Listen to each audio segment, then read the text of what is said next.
Rock and welcome to RoqueSox. So I need to address this because I have never worn this in a YouTube video before and I'm really excited about doing this for the first time.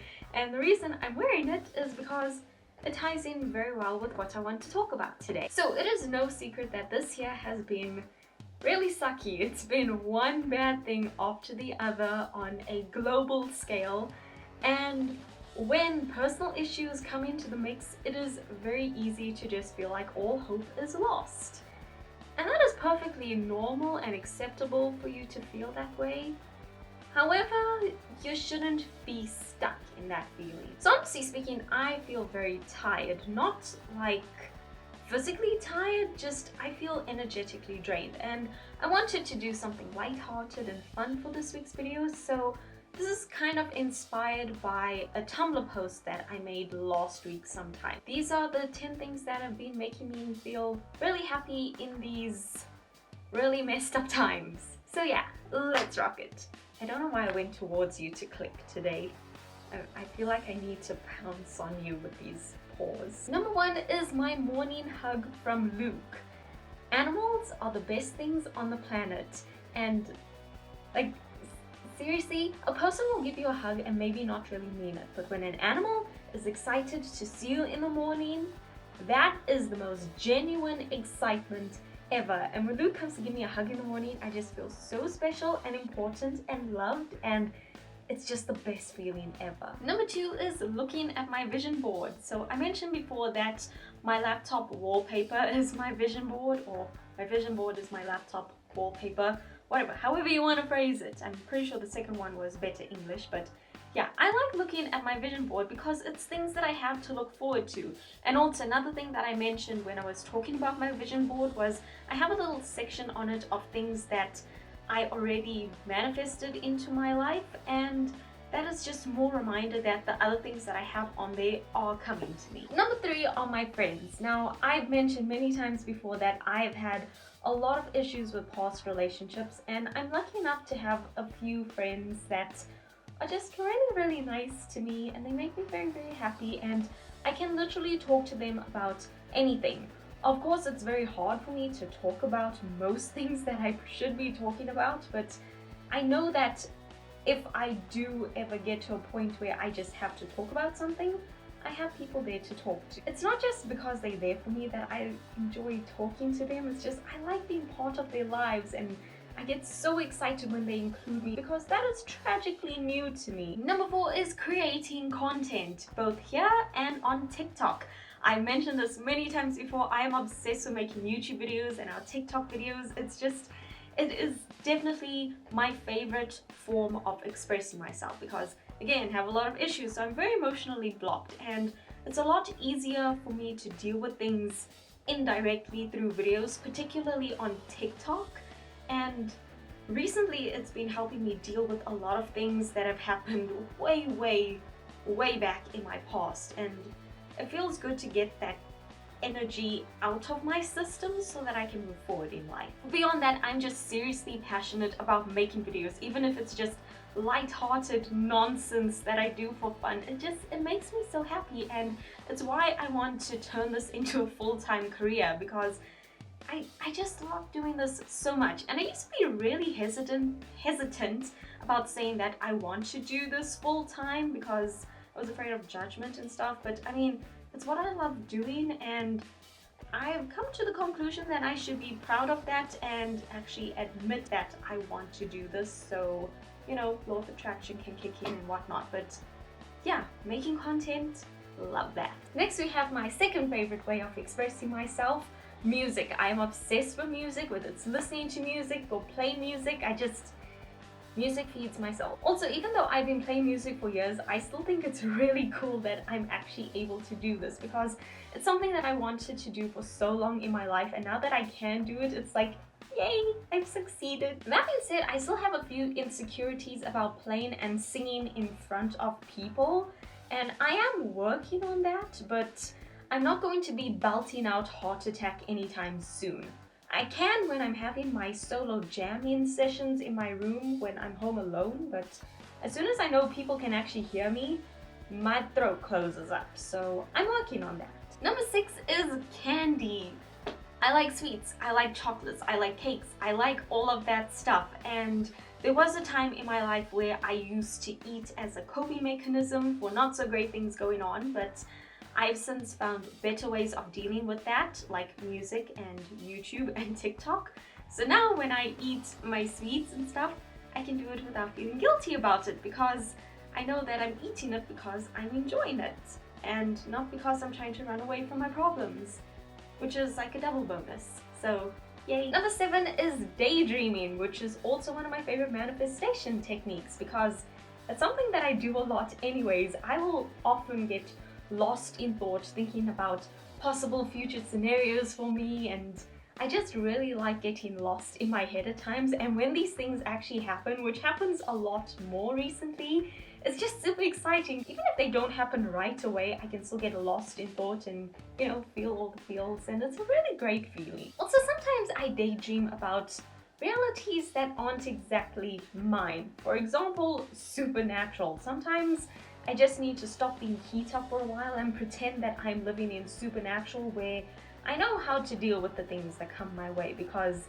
those demons are sometimes easier to deal with than the demons up here. But I always come back and always figure out how to work things out, because sometimes thinking about how I would deal with a situation in a fictional universe can help me deal with a situation in my actual life. I hope that makes sense. Okay, number 8 is a weird one. It is getting out of my comfort zone. The comfort zone is there to keep you trapped in life. And if you want to move forward, you need to get out of it. And it's scary and it's terrifying, but it is so worth it. So recently I've been focusing a lot on my social anxiety because there's a lot that I want to change in that department, and so far it's been going really well. I've gotten myself to do live streams every week on TikTok, which is really good for me because it reminds me that it's okay if I mess up my words in front of people. And also, the people who have come to my lives have just been so nice, and I know a lot of you have followed me here on YouTube as well. So hi, hello, welcome, thank you for being here. And yeah, that's been really good for helping me build up my confidence. The feeling I get from pushing myself out of my comfort zone, even though I need to have a serious freak out session when I'm alone, it's just, I did something that was scary and I survived it, and I get so proud of myself. Number 9 is something that I picked up from my friend Athol. He has been talking a lot about confidence in his live streams, and the first bit of advice he gives is to compliment yourself. And I've started doing that a lot. What I used to do previously was I would look in the mirror and give myself a pep talk, which was normally along the lines of suck it up and do something. But with what Athol says, whenever I pass the mirror, I will try to find a way to compliment myself. And not just like with physical things, it'll be like, you know what, you did good today because you learned a new thing on the guitar, or I'm so proud of you, you woke up on time today. Stuff that builds me up, and this is again something that I'm tragically new to, but it's been super helpful, so thanks Athol. And number 10 is really simple, but it's something that I forgot to do for a while. Be me. I know that probably makes no sense, and I'm gonna try my best to explain this coherently, but I didn't exactly write a proper script for this video, so this explanation might get a little messy. So throughout most of my life, I have been judged horribly for everything that I am and everything that I like, and I became very shy about the things that are, or not shy, I became very insecure about what I liked. It was I allowed to like this? How are people going to perceive me because of this? And that was very unfortunate because I'm into a lot of things that people tend to judge, and recently I've decided, you know what, it's fine if people are going to judge me, because at least they're going to judge me for me. Now, the first word that I have in all of my social media bios is fangirl, and that is because the way I look at the word fangirl is it means being enthusiastic about what you like. And believe me, I have a lot of enthusiasm for a lot of the things that I like, and Pokemon is one of them, which is why I'm wearing the hoodie, because I really like wearing this thing, but I didn't wear it for a long time. And then when I started wearing it again, thanks to a friend who wanted to see it, I was like, I enjoy wearing this thing. Why did I stop?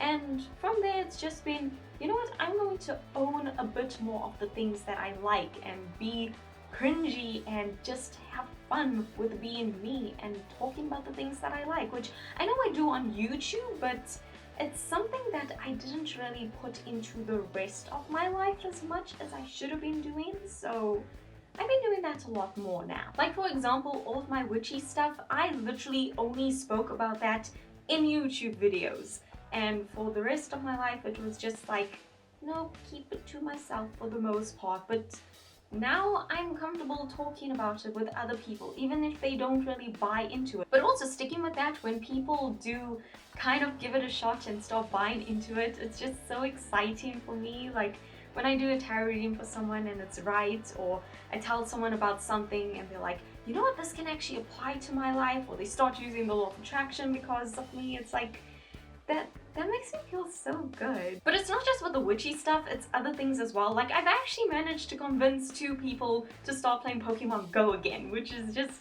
really awesome because now I have more friends in Pokemon Go. And by more friends, I mean I now have a total of 4 friends on there. Seriously, I don't know a lot of people who like Pokemon, so when I come across them, I'm like, please tell me you play Pokemon Go! And yeah, I'm super excited. Can you tell how enthusiastic I am about Pokemon? I've been talking about it so much even in my lives, like especially with Ash. Seriously, this one I will credit to TikTok so much. I should do an entire video fangirling over TikTok. Coming next month, me fangirling over TikTok. I've forgotten what I've said already and what I wanted to say, but hopefully I've made my point with this one. The point is, I get very happy being me and doing the things that I love and not caring too much how people are judging me for it. So yeah, those are 10 things that make me really, really happy. And now to talk about why I wanted to do this video. So like I said at the start, I've been feeling very drained, and that is because in the past 1.5, 2 months, I've kind of been bombarded with a lot of stressful situations. Obviously, it's not something that I'm going to go into detail about because it's very personal stuff, but it's just a lot has been coming up and it's been weighing me down, and that's why I wanted to take a break, on YouTube last month, and why I wanted to take a break on TikTok. And it's not that I wanted a break from creating, I just wanted a break from life. So a couple weeks ago I was talking to one of my friends and they were talking about how they do their best to enjoy all of the little things in life and how they also tend to be very easily amused. And at the time I was dealing with the worst situation of this year that has hit me, and I was just thinking to myself, this sounds like something I should be implementing into my own life.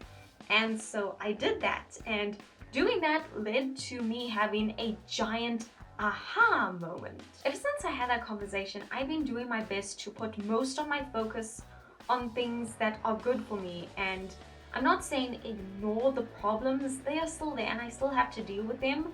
It's just realizing for myself that just because this is going on doesn't mean that everything else in my life is terrible. I don't need to stop what I love doing because of something else that is going on, because that is what I was thinking about doing. Now usually I try to look at a situation in a way that's, how can I turn this into a positive? And the thing is, sometimes you can't. Sometimes a bad situation is just a bad situation. There's no silver lining of it. But it doesn't mean to say that your whole life needs to be a giant gray cloud, and that's why I wanted to do this video, just to get that message across. No matter what you're dealing with or how many situations you're dealing with, find something to focus on that makes you happy, because odds are there's at least one thing that will make you smile every single day. So today I want to know from you guys, what is one thing that makes you really, really happy in life? Or 10 things if you have that many that you want to share. Let me know down in the comments. But yeah, that is it for this week's video. If you enjoyed it, be sure to like it, share it if you think this might help someone out there be a little more positive in life. And if you're new and want to see more of me, be sure to hit subscribe and book the bell to join Planet RoqueSox and get Soxy new videos every Wednesday. If you want to know what goes on in my alternative normal life the rest of the week, you can head over to my personal channel and social medias, all of which are linked down in the description. So yeah, thanks for watching, and until next week, you just keep rocking. Bye!